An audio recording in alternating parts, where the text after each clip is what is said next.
In June of 2006, Detroit Mayor Kwame Kilpatrick announces the city's intentions to demolish the ballpark. The Tigers played the final game there in 1999, and it's been demolition by neglect ever since.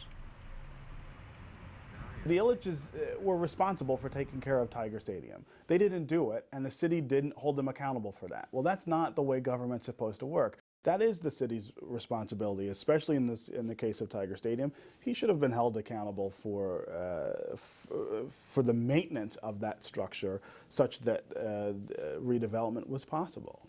Well, the Conservancy was a group within a group initially. It was formed as an offshoot of the Greater Corktown Development Corporation. It was built basically from scratch.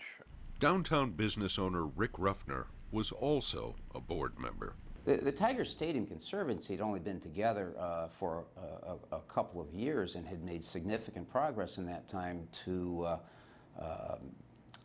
secure financing for a $27 million project. In fact, this is only some of the correspondence with the Detroit Economic Growth. I've got about 4 letters here writing, urging them, can I meet with you? Can I meet with your board? Can I meet to try, and I met with the mayor, I've talked to the mayor.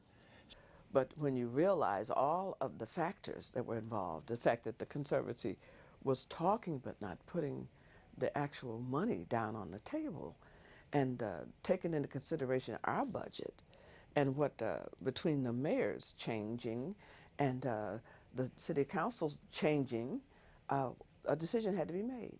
Well, I mean, we were given no advance notice of the proceedings, and were not given an opportunity to speak to the DEGC or the EDC board, which I would have thought would have been, if nothing else, a common courtesy. We were absolutely blindsided by the special meeting that was called to where the vote was taken to demolish the stadium. More vision, less demolition, more vision. With final demolition of the Navin Field configuration imminent, supporters gathered at the site to protest the DEGC's decision to demolish. I don't know why they'd want to pull the plug now. Senator Carl Levin has been a champion. He's gone to bat for us. He hit a home run in the U.S. Senate. He got $4 million for the city of Detroit. That cost the city of Detroit nothing. He put his reputation and his credibility on the line. And we're going to tell Senator Levin that's not good enough. That $4 million goes away. More vision, less demolition, more vision.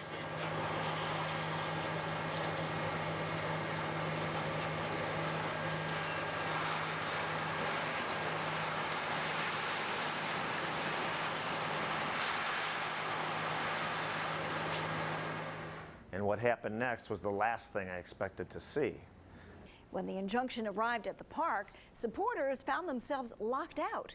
That is, until a slender stadium supporter was able to actually squeeze through the fence and hand-deliver the papers to the foreman. And I just ran across the field from center field towards the infield to determine who was in charge and serve the restraining order.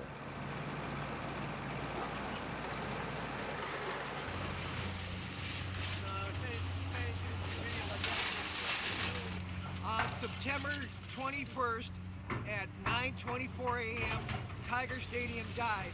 The last section of the ballpark was taken down at 9:24, September 21st in the morning.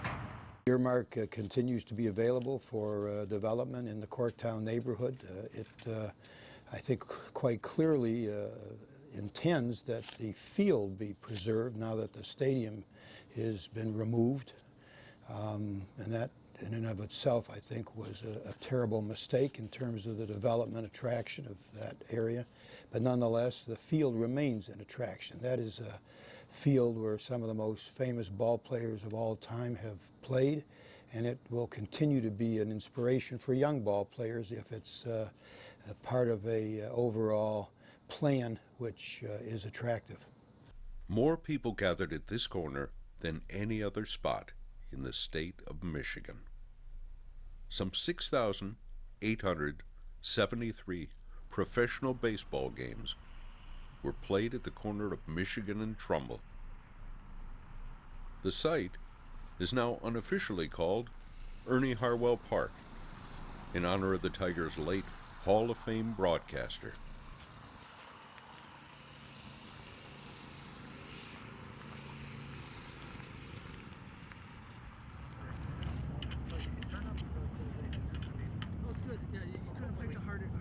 People just are drawn here mysteriously. They come out, they cut weeds, they groom the infield, they shag balls. Thanks a lot,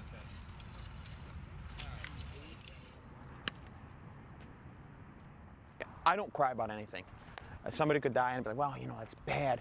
But when I stood out in center field for the first time and had every single memory of my youth in my dreams, I stood out there, I started crying. And that never happens. That never happens. Oh, I've always wanted to do this. It's one of my lifelong dreams to be able to touch the field and be a part of the mystique of Detroit and carry on the traditions around here. It's just what they could have saved this. They could have done something. There's a lot of other things they could have went after first, and you know, it hurts to see it go. When I came on the field with my friends, I was really surprised to see that the shape that the field was in. It was an awful condition. The grass was so high. The weeds were just overtaking the infield. It looked awful. So I saw no one was maintaining the field. I know the city doesn't have the resources. So I figured, well, I got a riding mower. I can cut the grass. I know I have a lot of friends some of them would want to come down and help out too. Calling themselves the Navin Field Grounds Crew, these so-called trespassers have voluntarily groomed the historic playing field for more than 2 years.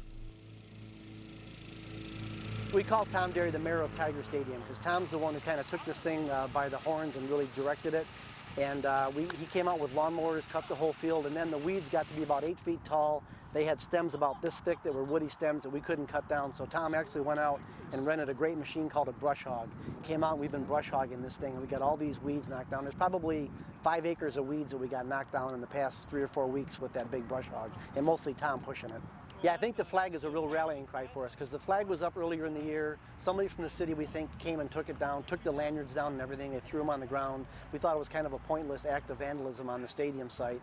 So this past weekend, somebody came in with a cherry picker and paid them to come in and raise a new huge flag. It looks fantastic, and it's kind of our rallying cry. And I hear people around the stadium on Sunday were kind of spontaneously clapping when it went up, and it was kind of a real spirit lifter for people here that were working on Sunday.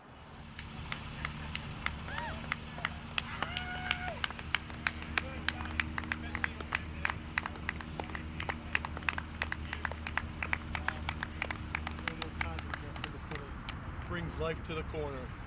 Brings life back to the corner.